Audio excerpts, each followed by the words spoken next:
Welcome back. So, biggest album of the year dropped last night, and that is Taylor Swift with the Tortured Poets Department.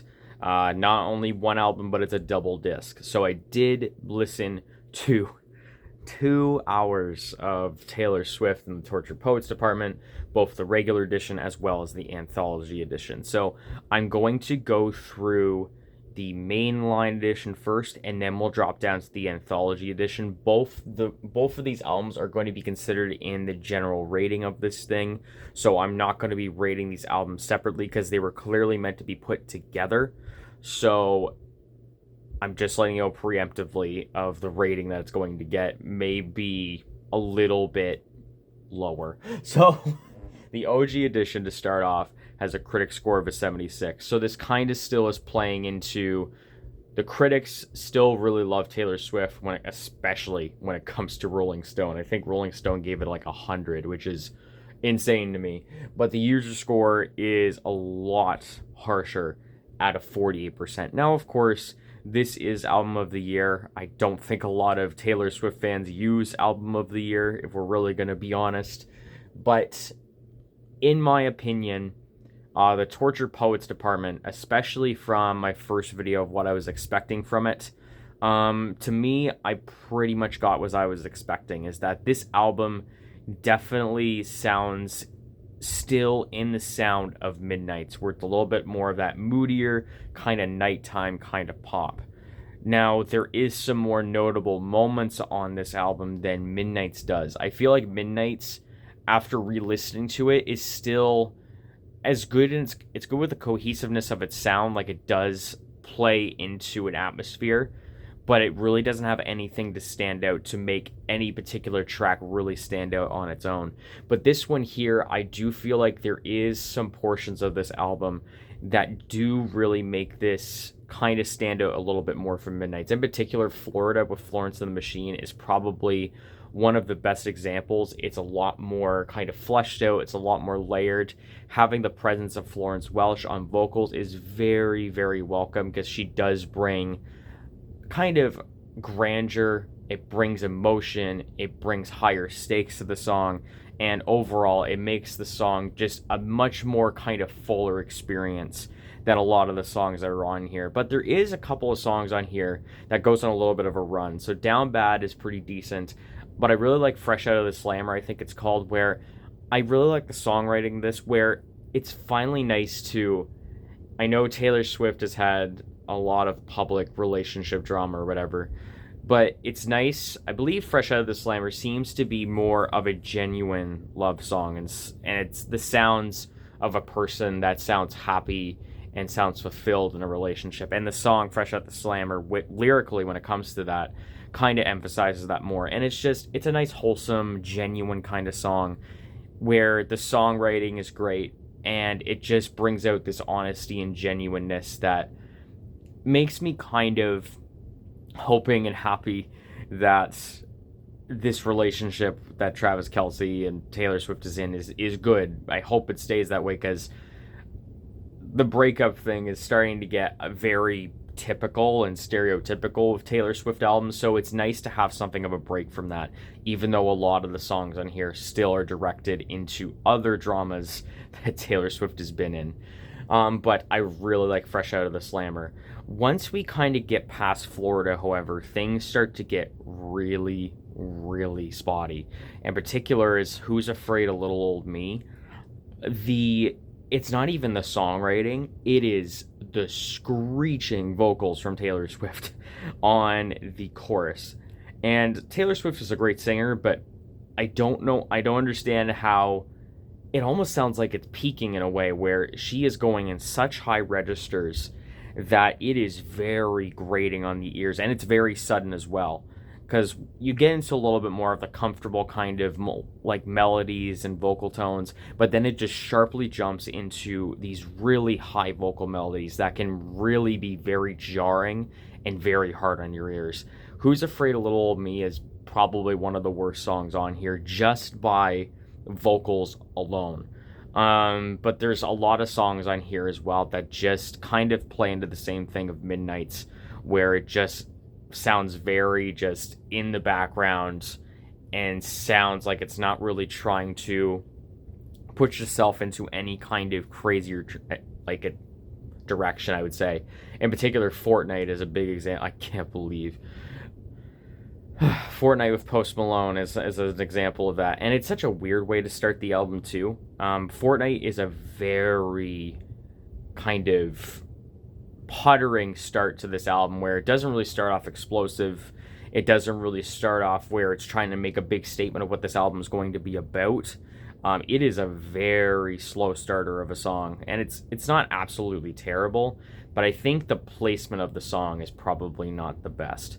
So when it comes to the major portion or the first part of this album, I feel that it is a little bit more standout than Midnight's, but there is still those moments of just blandness and just kind of just going through the motions of a typical Taylor Swift album, especially in this point in time in her career.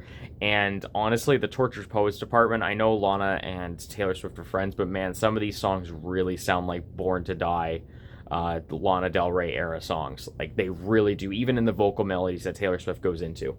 But let's go into the Anthology edition. So it has a critic score of an 88, so a lot higher. And a user score also higher at a 62.